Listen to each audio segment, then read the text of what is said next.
പല രീതിയിൽ അനുഭവങ്ങൾ ഉണ്ടാക്കിയിട്ടും ഹൃദയം കഠിനമാക്കി കളയുന്ന ആളുകളുണ്ട്. എന്ന് വെച്ചാൽ അവർക്ക് അവരുടെ ജീവിതത്തിൽ മാറ്റങ്ങൾ ഉണ്ടാവേണ്ടതാണ് എന്ന് അവർക്ക് തന്നെ മനസ്സിലാവുന്നുണ്ട്.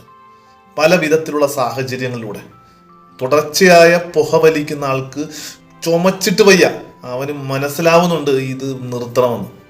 രക്ഷയില്ല, നിർത്തൂല. ഹൃദയം അങ്ങ് കഠിനമാക്കിക്കൊണ്ടിരിക്കുക, നിർത്തുന്നില്ല.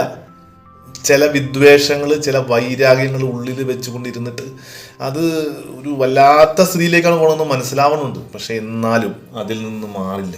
ഹൃദയം കഠിനമാക്കി കളയുന്ന ആളുകളുണ്ട്. വചനം ഇങ്ങനെയാണ് പറയുന്നത്, ഇന്ന് കർത്താവ് മോശയുടെ അപേക്ഷയനുസരിച്ച് പ്രവർത്തിച്ചു. എന്ന് വെച്ചാൽ ഈജിപ്തുകാരുടെ ഇടയിൽ പല വിധത്തിലുള്ള ദുഃഖങ്ങളും ദുരിതങ്ങളും കഷ്ടപ്പാടുകളൊക്കെ മഹാമാരികളും ഒക്കെ വന്നു.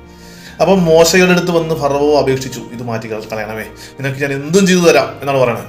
അപ്പം മോശ അപേക്ഷിച്ചു, കർത്താവ് അത് മാറ്റി കൊടുത്തു. ഫറവോയിൽ നിന്നും സേവകരിൽ നിന്നും ജനത്തിൽ നിന്നും ഈച്ചകളെ അകറ്റി, ഒന്നുപോലും അവശേഷിച്ചില്ല. എന്നാൽ ഫറവോ ഈ പ്രാവശ്യവും ഹൃദയം കഠിനമാക്കി, അവൻ ജനത്തെ വിട്ടയച്ചില്ല. കാര്യം നടക്കുവോളം തമ്പുരാനെ തമ്പുരാനെ എന്ന് വിളിച്ചതാണ്. കാര്യം നടന്നു കഴിയുമ്പം പിന്നെ തമ്പുരാനും ഇല്ല, ആരുമില്ല, ഞാൻ എൻ്റെ വഴിക്ക്. ഇത് നമ്മുടെ ജീവിതത്തിലും പലപ്പോഴും ഉണ്ടാവാറില്ലേ?